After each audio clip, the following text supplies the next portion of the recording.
Ladies and gentlemen, good afternoon. Welcome to the G-Shock Watcher. My name is Matthew Hardman, and I'm doing a video today that's in response to a request I got from yesterday's video when we were talking about the comparison of different bands on different watches. And so I wanted to quickly go ahead and jump in and talk about the comparison of a couple of these watches that people were asking about. And of course, we've been talking a lot about this one, the MRG Frogman, the glorious green MRG Frogman with the fluoro rubber band, and they specifically wanted a comparison against the Mudmaster. So this watch here. So in this video, we're going to do that comparison, but I'm going to throw in a third watch, which is the other Frogman, which is this one here, which is the sort of the carbon resin one, which is a real favorite of mine for the styling and the colors and things like that. So we're going to jump into that and talk through a couple of features, or a couple of sections, I should say. We're going to talk about the dimensions and the materials of the various watches. We're going to talk about the resistance and the features of those watches, and then we'll end up on cost. So you'll get a comparison as to what these are. This isn't necessarily a review. I'm not a reviewing expert. I kind of review, or at least share thoughts in terms of what I think about these watches, but I'm going to leverage the data that comes from our best friend, the Shockbase website. So I'm taking the information they have as points of comparison, and we'll use that to be able to break it down. Today, I'm wearing the DW5600, the blue porcelain watch, which I did also talk about on yesterday's video because of the, if I get my finger right, the very unique band. It sort of works with my outfit of today. So, with that, ladies and gentlemen, if you enjoy what I'm doing here, please like and subscribe. You know, it's awesome when we actually see people getting engaged and sharing ideas and saying, Matt, hey, can you go ahead and actually build this video? So your participation is super awesome. So with that, let's get started with the actual dimensions of the watch itself. Let's now kick it off with the dimensions of the watch. And to make this as easy as possible, and rather than sort of picking up each individual watch as we sort of go through, what I am going to do is leverage a bit of PowerPoint here and put everything on one screen. So at least as we go through the various areas of the watches, we'll be able to see that table build up, and we'll give you a comparison of what's going on with each of these different watches. So starting off, we've got from left to right our MRG BF1000RG3A, which is this particular watch, our MRG, our glorious watch there. The second watch we actually have is the GWF A1000XC-1A. This is the carbon Frogman, which we're going to be utilizing as a sort of a point of comparison. And then for the third watch, we're going to be taking a look at the Mudmaster, which is this particular watch here. A very robust sort of Mudmaster watch there in a nice sort of red and colors. So let's have a look first and talk about release dates. So in terms of release dates, the Frogman, as you know, came out just recently in May 2025, which was a nice sort of release in celebration of the Goliath frog, a frog which just looks completely big and freaky to me. But this watch came out in May 2025. The carbon Frogman, the GWF, that came out in May 2021, and then the Mudmaster came out in October 2023. So we've got kind of a 2-year gap between each of the different watches. So, when we're looking at some of these Master series, so Master of GC, Master of G-Land, this is really where they're going to go and actually introduce the interesting features as we get into it, as we sort of go through. Now, we'll see that in section 2, what those features actually look like. But for this section here, we're going to talk about the dimensions of the actual watches. So heading back over here, if we look at the dimensions of these particular watches, height, width, and thickness. So when we're looking at this, we're judging this by height, which is from here to here. The width is across, and the thickness is the dimension from bottom to top, I guess, if you hold it sideways from that point of view. So in looking at the three watches themselves, the tallest watch that we actually have is going to be this guy here, which is our Mudmaster. Whoops. Our Mudmaster here is the tallest watch, and that one's at 58.7 millimeters in size. The shortest one is actually the MRG. The MRG is the shortest watch in terms of size from a height point of view from that angle. Now, in terms of width, the biggest watch from a width point of view is actually the Carbon Frogman. This one, from a width point of view from left to right, is 53.3 millimeters. And our smallest one is actually back to the MRG again. So the MRG is 49.7 millimeters different, which is quite substantial compared to all the other watches. The difference between these two, the Mudmaster and the Frogman, it's very awkward to try and hold up. The difference between these two watches in terms of width, we're looking at a 53.3 millimeters on this one. Okay, so I'm looking at the table here as we go through. So 53.3 millimeters, and this one's 52.1 millimeters. So it's about a 1.2 millimeter difference. But between the Frogman, these two Frogmen, they're quite different in terms of width, right? So this one is the thinner one, this one is the thicker one. And then if we look at the thickness, which is that last one, that sort of from top to bottom, the biggest one from a thickness point of view is actually, here it is here, is the Carbon. Okay, so the Carbon one is the thickest one from the back to the front of the actual watch itself. That's at 19.7 millimeters. And this time the MRG is in the middle. This one's at 18.6.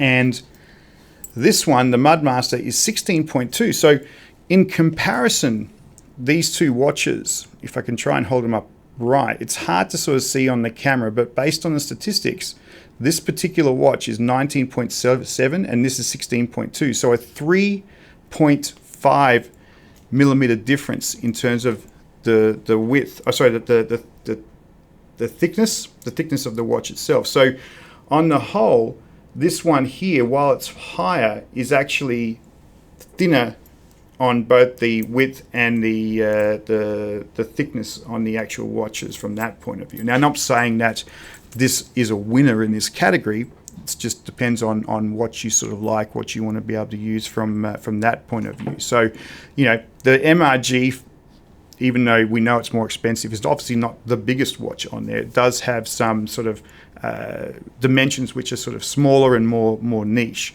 So that's what we're sort of seeing there in terms of dimensions. Now let's look at weight, because obviously people talk about weight, and weight's a very interpretive thing. Sometimes people like a weighty watch on their wrist. Some people want something which is not so weighty. Some people want something which is small and I guess not so much in your face. But if you're looking at a watch which is really not in your face, G-Shock is probably not the watches you're looking for. They are very much statement kind of watches, I would say.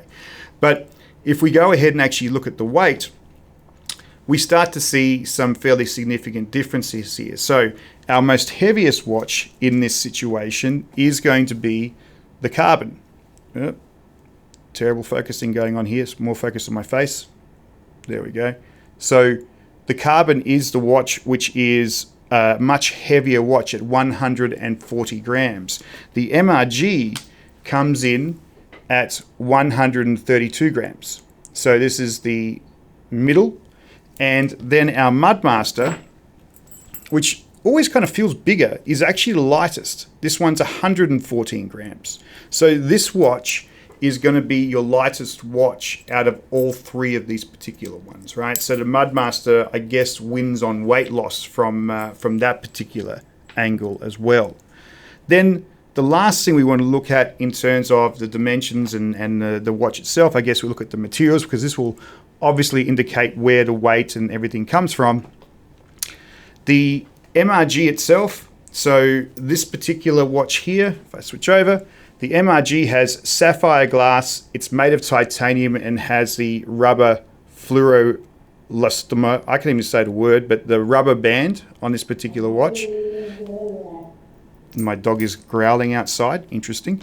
And then the Carbon Frogman, the Carbon Frogman also has sapphire glass, although the watch itself is more carbon, and it also uses resin.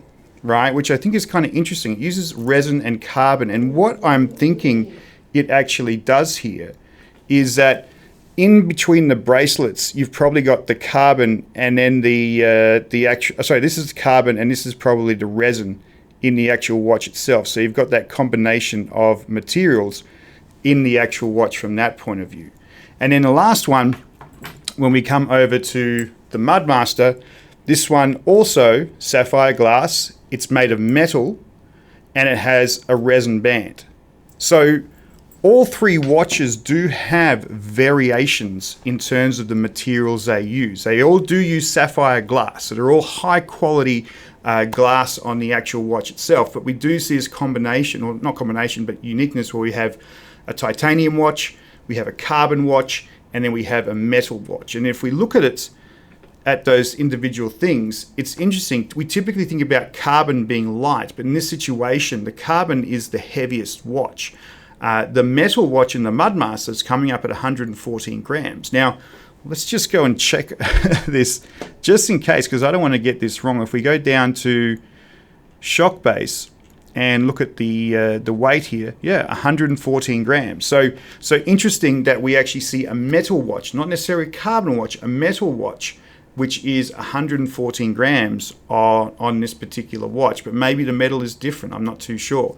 The MRG with the titanium comes in the middle at 132 grams. So that's how we start looking at the materials, the weight, dimensions of the actual watch. So for the next section, let's get a look at the resistance of those particular watches, which G-Shock is really famous for, and the features, and look at the comparison, because I think you might be a little bit surprised.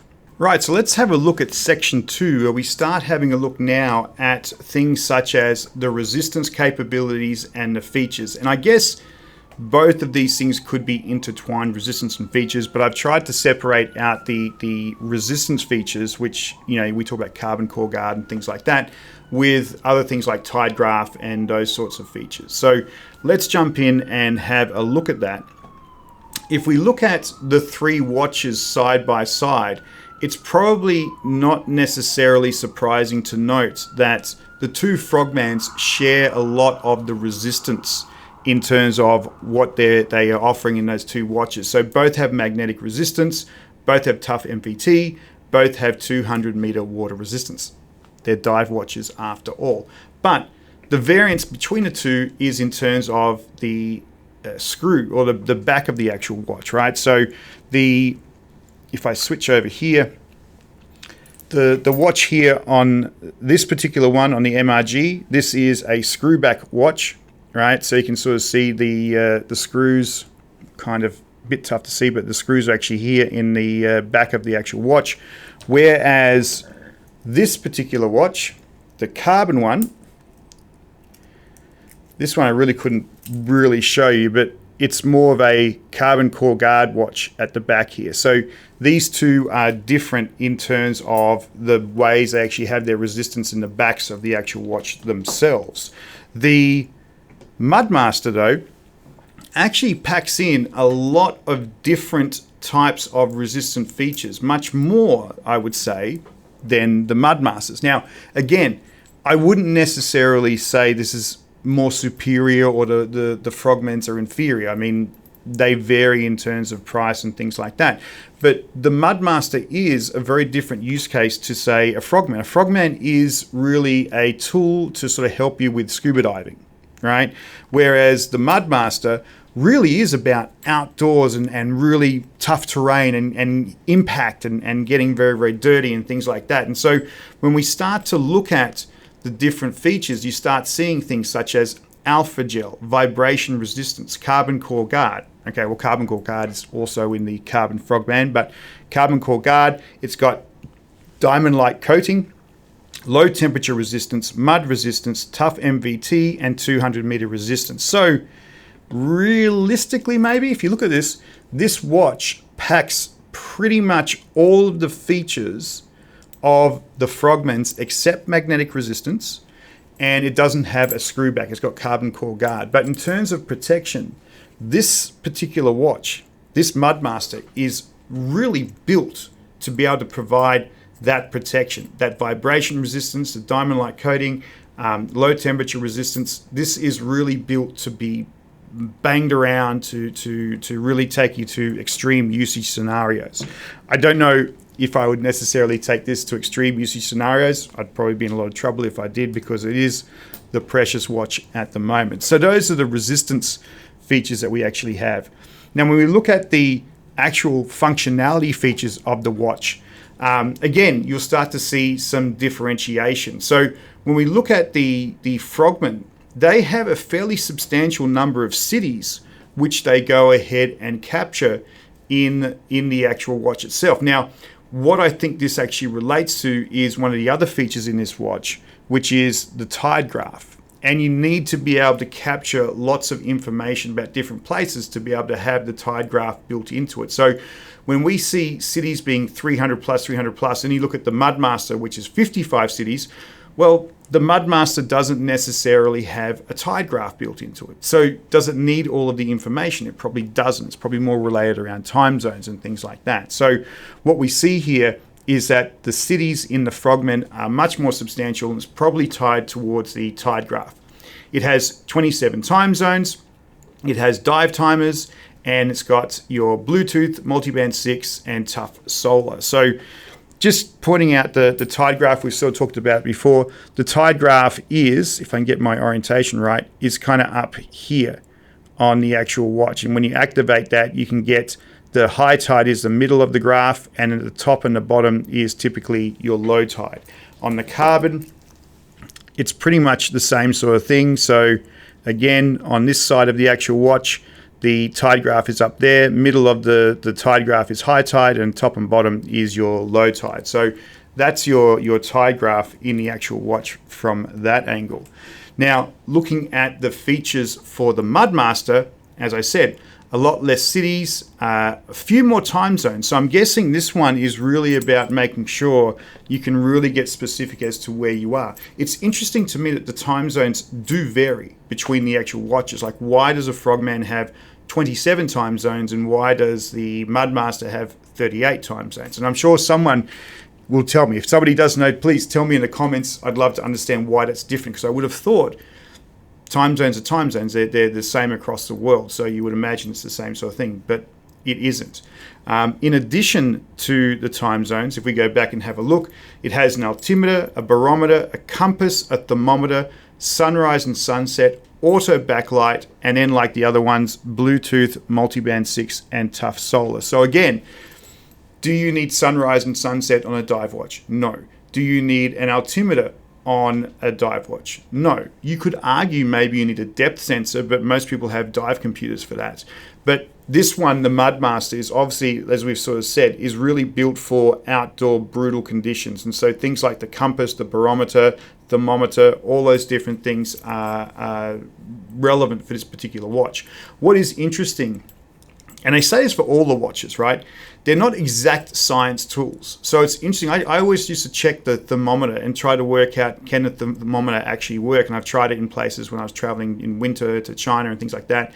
And what it tells you to do, if you really want the temperature of the area you're in, is you have to take the watch off, let it cool down off your wrist, and then activate the thermometer to get a more accurate reading from that point of view. So it's not necessarily getting a feed of data from a central service. It will do a measurement of the environment, but it requires you to separate your wrist from the watch itself, or take your watch off the wrist, put it down, let it get sort of cool to the ambient temperature, and then you take your measurement from that point of view.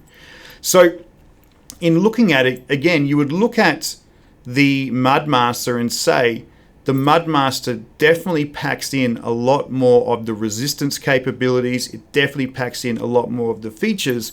But the argument for it is that these are two different types of watches. One is a dive watch. The other is a watch which is built for extreme outdoor conditions, right? Actually, one of the other things I didn't talk about, and I'm going to sort of backtrack a little bit, I think I skipped over, was the mud resistance on this actual watch, so on the Mudmaster. And I think the mud resistance is a very cool technology, like the way they've sort of built in the buttons, and they sort of sit inside these cylinders. So nothing can get in there to stop you from pressing. I mean, you can literally submerge this thing in the mud, get lots of grit and grime all over it, but those buttons are still going to work because they're sitting inside those cylinders, and that's what that mud resistance is all about. Like some people said in a previous video, look, if it's water resistance, surely it's mud resistance. Two very different things. Water resistance just means it'll work underwater, but when it comes down to actually being able to push on a button, if you get some sort of dirt and grime between the actual button and the pressing motion, that could impact the functionality of the watch. And so the mud resistance on these, I guess you call them gaskets on these cylinders, that's what provides that mud resistance, which is why the Mudmaster is just such a brutal watch for extreme conditions from that angle. Okay, third area we're going to go talk about today after this is cost, and this is where you'll start to see some differentiation. Right, we are on to the big daddy now. This is where we start looking at the actual prices. And of course, prices will sort of vary. We've tried to look at US dollars and things like that. I'm going to start using yen. Yen is kind of the unifier because these are Japanese watches, but we'll also flick between shock base to sort of see if there's a US dollar price or a Singapore dollar price and see if that's something which is a bit more relevant to your markets.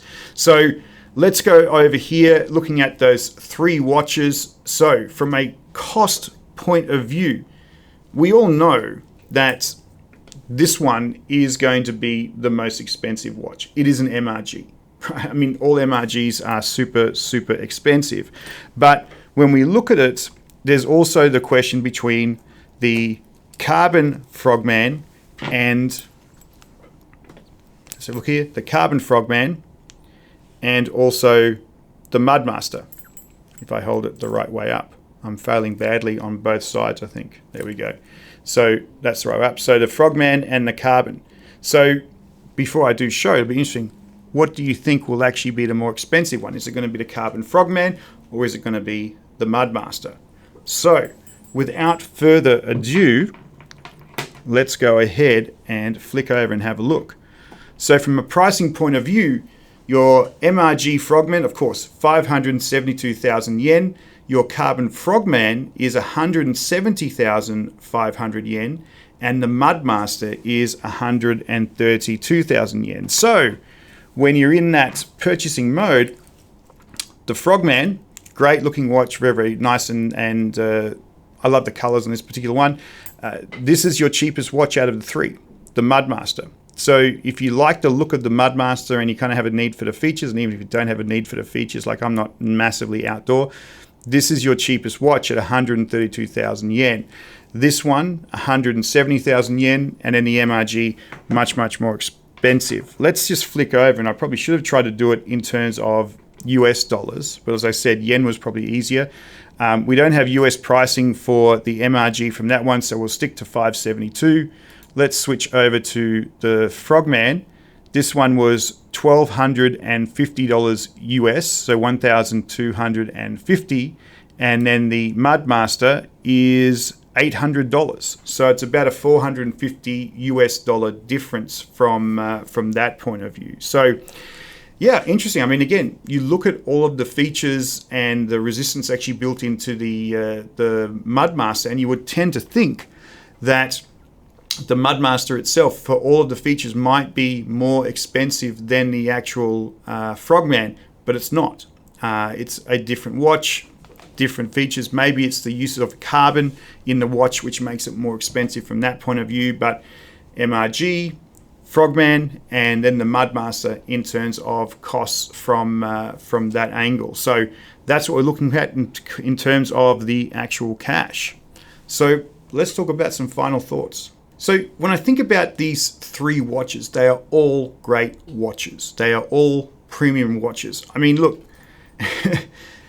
I keep showing it. This is the ultra premium watch. This is the MRG. This is a very, very expensive watch. And it's a beautiful watch. It's one I really love to wear. I don't like to say I show it off, but I do know myself that this is a really nice watch and I love to wear it on the wrist. So the fairest comparison between two watches is really going to be what we're looking at here in terms of the Frogman and the Mudmaster. There we go. Best as I can go ahead and actually do, showing them up to the camera. But these two watches are probably the most comparable from that point of view. Now, do I have any gripes about these watches? I'm going to take the MRG out. I think the MRG is a great all-round watch. There's really nothing I've had to complain about the MRG.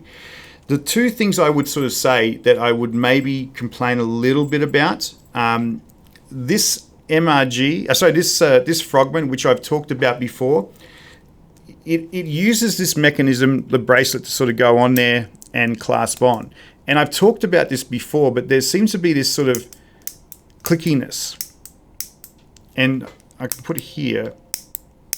You can sort of hear that. And it just doesn't feel to me to be completely finished. I've been told it's by design. I've been down to Casio. I've spoken to the people at the service center, and that they even sent the bracelet back to Japan to make sure it's okay. And they said that is by design. It's meant to go ahead and actually do that. So it's got this sort of clickiness in there from that angle. And someone said to me, well, maybe that's because you might be putting this onto a wetsuit and over the rubber, and you probably just need to have that sort of fit, and it gives you a bit of space. But that's one of the things which I sort of sometimes get a little bit, I guess, not say disappointed, but something that I'm aware of. The Mudmaster, on the other hand, you know, this is a great watch, bio-resin band, not too bad from that angle. But what I did find is that when you wear a watch like this and you're taking jackets on, off, which was the case when I was in China, we were going from colder outdoor temperatures to warmer indoor temperatures.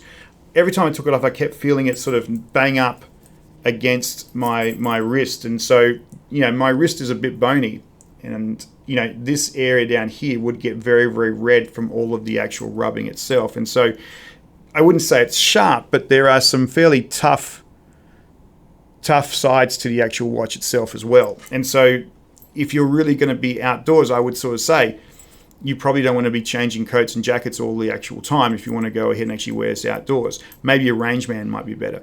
But, you know, if you're out there in the jungle, I mean, if we go look at the Shock Base, the videos are all about being out in the jungle and banging around in oceans, and also not oceans, but rivers and things like that. You're probably not going to be taking clothes on and off all the time.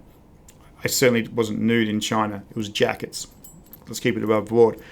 So that sort of rubbed a little bit from that point of view. But as I will tell you, both these watches, they feel premium. They feel good. I love both of these watches. They're in my sort of more prize section of the G-Shock box.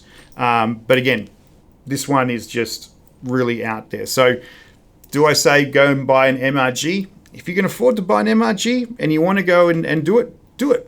The MRG is a great watch, but you won't be disappointed with either of these as well. They're both good looking watches. I do love the colors on each one. This one with the black, the white, and the orange. This one with the sort of red and the rose gold almost. They both look very, very cool watches to be able to go ahead and actually wear. But again, ultimately it's down to your choice. So with that, ladies and gentlemen, I've droned on way too much talking about watches, but it is a topic I do love to talk specifically about G-Shock watches. So I hope this video has been useful. I hope you find it enjoyable. And as always, as the request at the front, please, if you enjoyed the video, like and subscribe, leave a comment, tell me what you'd like to hear about. And if I get some time, I'd love to be able to go ahead and actually craft that video for you. With that, thank you very much.